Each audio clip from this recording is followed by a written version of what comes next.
pierre-là, elle a été commencée à être extraite, je vous dis, à ciel ouvert, comme ici. Donc elle a commencé au bord de la route, là-bas. Ils ont commencé à enlever la terre végétale, les sables, les terres, les roches, comme on voit là-bas, sur la frondaison au-dessus de la couche de pierre. Et ils ont creusé la pierre ici en 3 bancs successifs. Pourquoi 3 bancs? Parce que suivant les hauteurs, on a les grains qui sont plus ou moins serrés. Plus on va vers le haut, plus les grains sont gros. Donc, pour faire de la sculpture, on descendra toujours plus profond que pour faire des maisons ou des trucs ordinaires. Cette pierre, elle est exploitée dans notre région depuis les Gallo-Romains. Comment on le sait? C'est tout simple. Lui, il connaît bien aussi.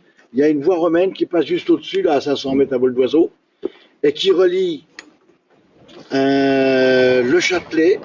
C'est l'emplacement d'une petite ville gallo-romaine qui est sur le territoire de Gourzon et qui se situe entre Fontaine et Bayard, au bout du chemin du Menhir. Il est en Haute-Borne pour certaines personnes, parce que tout le monde n'appelle pas ça la même chose. Et à l'autre bout, c'était Nasium, Néoforge. La pierre, elle est formée avec quoi? Elle est formée avec des zoolithes, c'est-à-dire des coquilles d'œufs de poisson et des coquillages. Il n'y a pratiquement pas de sable dedans. C'est pas du sable, la pierre. C'est des coquillages et des zoolithes, des arêtes de poisson, tout un peu tout ce qui est aggloméré dans le fond de la mer. Donc ça veut dire qu'on était recouvert par la mer dans le temps. C'était à peu près dans le temps, à cette époque-là, il y a 350 000 ans, on était à peu près au niveau des tropiques. C'était une mer douce, assez chaude. Comment on le sait? C'est facile. Dans la carrière du ciel ouvert de La Fontaine, au-dessus là, ils ont trouvé des fossiles de crocodiles. La pierre, elle a été au démarrage vendue dans tout le nord-est de la France, la Suisse, l'Allemagne, le Luxembourg, la Belgique et un peu la Hollande. Et au fur et à mesure de l'avancement dans le temps, elle a été jusque dans le monde entier. Même au Japon, par exemple au Japon, le siècle dernier, en 97-98, ils en ont envoyé 2000 mètres cubes à Osaka pour monter un temple antisismique. Maintenant, il en part en Amérique, il en part partout. Mais maintenant, c'est surtout pour la rénovation des trucs anciens. Parce que ça coûte tellement de l'argent qu'il n'y a plus grand monde qui peut se payer vraiment des maisons en vraie pierre. Et ça a été démarré, le ciel ouvert ici, c'est d'après les traces qu'on a sur les cadastres et tout ça, 1850.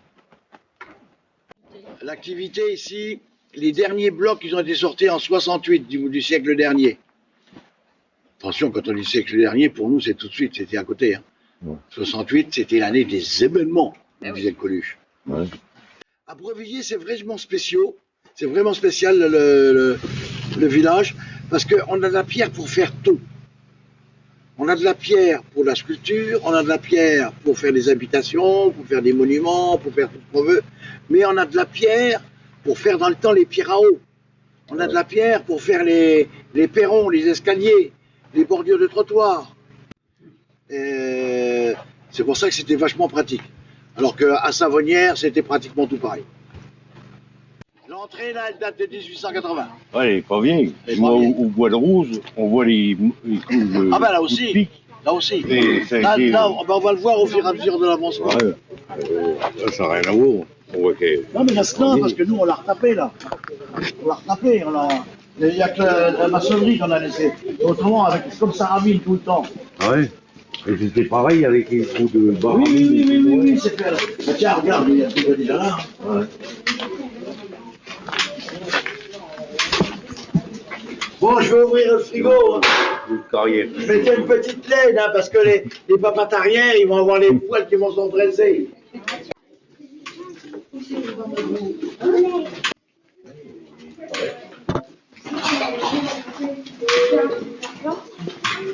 Alors, je vous disais, l'entrée, elle date d'environ 1880, à 1 ou 2 ans près. Et c'est des galeries qu'on se rassemble un peu. C'est des galeries qui font une moyenne de 4,50 m de large sur la hauteur du banc total. C'est ça que j'ai oublié de vous dire à l'extérieur. Pourquoi on a fait des galeries souterraines? Ben, une fois qu'on arrive à avoir trop à déblayer au-dessus de la couche de pierre, et ça paye rien, ça, il faut payer, mais ça ne rapporte rien.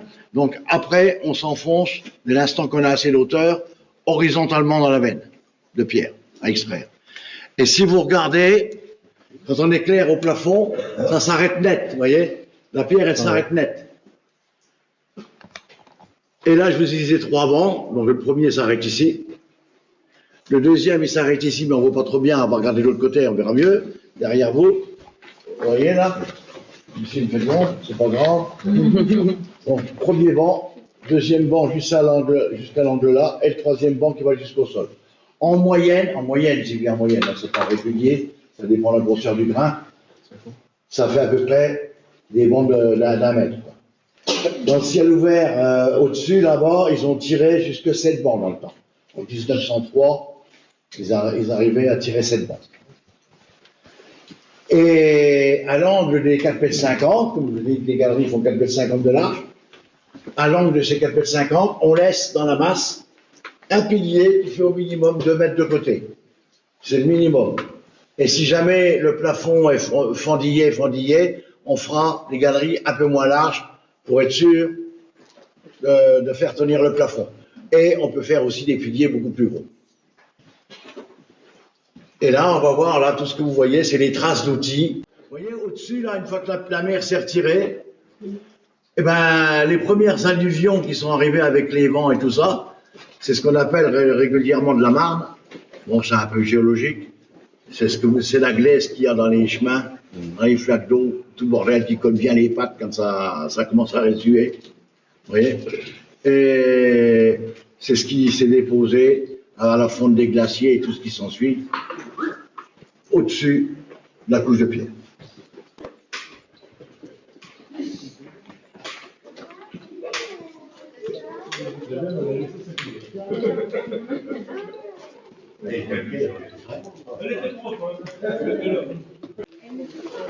Alors là, vous avez la formation des concrétions. C'est la flotte qui tombe du ciel, qui arrive sur un milieu un peu organique. Ici, c'est un bois. Ça pourrait être des prés, ça pourrait être des champs cultivés. Et dans la terre végétale, on a toujours des choses qui sont en décomposition. Et quand ça se décompose, les branches, les feuilles, l'herbe, le fumier, les crottes de moineaux, les animaux, peu importe, ça crée un peu d'acidité. L'eau, elle se charge de cette acidité-là et ça lui permet de traverser toutes les couches supérieures. Et quand elle arrive au plafond de la carrière, ben ça vous donne des petits trucs comme ça qui pendouillent. Vous voyez, il y en a là. Si vous regardez partout où je me déplace avec un faisceau de lumière, vous en avez là-bas, vous en avez comme ça. C'est partout où on a des fissures. Tu sais qu'il n'y a pas de fissures, l'eau elle coule pas, elle traverse pas. Et comment ça s'appelle les petits bidules qui pendouillent là? Ben non, ça c'est avant. Ouais. C'est des macaronis, c'est des fistuleuses, c'est creux. L'eau, tant que la goutte elle se forme, tant qu'elle n'est pas assez lourde, elle dépose des sédiments en cercle. Ouais, bon. Voilà. Et quand elle tombe, il y en a une autre qui se reforme et qui dépose des sédiments en cercle. Ça grandit tout doucement, tout doucement, tout doucement. Et il arrivera un moment, le fameux macaroni, il va se boucher. Et une fois que l'eau, elle ne pourra plus passer au milieu, elle va couler tout autour. Et c'est là que ça va vous faire des stalactites parce que ça va grossir le pied et diminuer en pointe. D'accord? Alors que là, on en a à des places à Savonnières où ils font plus de 25 cm de grandeur. Donc ça fait à peu près comme ça. Et à Savonnières, c'est pratique parce qu'on a même plusieurs couleurs. On a du blanc, on a du marron, on a du noir, on a du jaune, on a du rose, on a un peu de tout. C'est suivant ce que l'eau leur a traversé comme sédiment. Et par contre, tout ce qui ne sera pas posé au plafond arrivera sur le sol. Alors vous voyez ici, ça n'a pas été balayé, ça n'a pas été raclé, il y avait un tas de déchets. L'eau, elle arrive là-dessus, elle dépose ses sédiments, la flotte, en principe, ça fait toujours en descendant. Et chaque fois qu'il y a une petite arête ou un petit caillou ou quelque chose, ça dépose des sédiments sur tout ce qui dépasse en bordure. Et ça nous crée des flaques d'eau avec des petits barrages comme on voit là. Donc il ne faut pas que j'éclaire, on voit mieux sans que ce soit éclairé trop vif. Et ça nous fait des petits barrages. Dans les gouffres naturels que vous visitez partout en France ou à l'étranger, les petits barrages, là, les petites flaques d'eau, elles peuvent faire 8 à 10 mètres de profond. Tellement que c'est vieux. Ça fait longtemps. La vitesse d'agrandissement de ces concrétions-là, aussi bien les stalactites que les stalagmites, que les gourds ou les micro-gourds, comme on voit là, c'est 1 cm, maximum 2 cm par siècle. Donc ça va pas vite. La seule chose qu'on peut dire ici, c'est que ça va un peu plus vite que la moyenne, parce que nous, je vous dis, l'entrée est 1880, donc il n'y a encore pas plusieurs siècles, et on a des stalactites ou des fistuleuses pour nous pour l'instant, qui font déjà quand même 4 à 5 cm, voire 6, ça dépend des places, vous voyez. Donc ça veut dire que ça va déjà un peu plus vite. Tu touches pas, tu touches avec tes yeux, et tu regardes avec tes doigts. Ça, c'est la chose que nous vole régulièrement. Voilà. Alors par contre, ce que monsieur est en train de regarder là, il a vu un petit caillou dans un trou là. Vous voyez, il y en a encore un autre là, il y en a des autres là, ben celui-là il faut bientôt tourner. Quand la gouttière elle tombe, la goutte d'eau elle tombe, elle fait tourner le caillou. Vous avez vu là? Il n'a pas regardé, maintenant il faut attendre un certain temps. Regarde le caillou, tu le fixes. Tout à l'heure, c'est pour ça que j'ai pris de ça. Voilà. Donc, au fur et à mesure qu'il tourne, le caillou, il s'enrobe de sédiments. Jusqu'à temps que le caillou va venir trop lourd, que la goutte d'eau n'aura plus assez de force pour faire tourner le caillou. Il va se souder dans son trou. Et après, ça va monter, et ça va faire le démarrage d'une stalactite, d'une stalagmite comme ici. Merde, voilà. Vous voyez? Alors, comme il dit le nanar, les petits cailloux là, ben, on nous les barbote souvent, donc, vous cassez pas la tête. J'en ai une boîte à l'entrée que je vais récupérer dans les autres carrières, et quand je vois que les trous sont vides, ben, je les remets et je remets des autres. Mais si vous la prenez, elle est très jolie ici dans son endroit naturel. Si mais une fois qu'elle arrive, poche, vous allez sortir ça, tu vas dire, oh là, c'est tout moche. Ça va être tout terre. C'est pas beau. Et les petits cailloux là, ça s'appelle d'origine des pisolites. En vulgarité, c'est des perles de caverne. Et c'est très très rare, sauf que dans notre région, il y en a plein.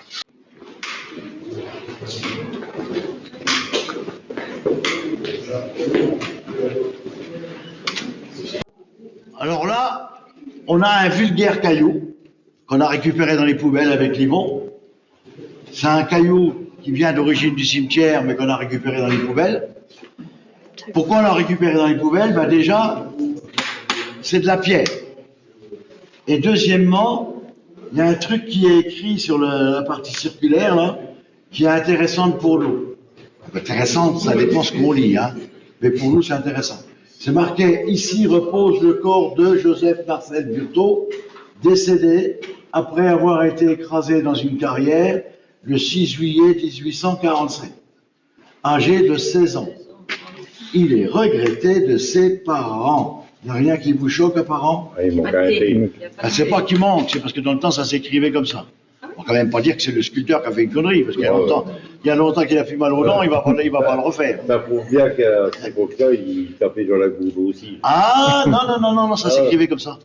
Et après, il y a un autre truc, là, c'est marqué « Priez Dieu pour son âme ». Bon, ça, je n'ai pas le droit d'en discuter, hein, parce que tout le monde a sa religion. Moi, j'ai fait inventer la mienne, je la trouve bien, je la garde. Par contre, dans la deuxième partie, là, vous avez des trucs, là, c'est quoi ça? C'est ses outils. Voilà, c'est pas des pinceaux, il a raison, c'est des flambeaux qui sont en berne et qui sont attachés avec un flot. Alors là, moi, je vais fermer ma jatte et puis je vais vous laisser entre les mains du Bernard. Il va vous expliquer la lumière depuis le début des temps. Entre les mains.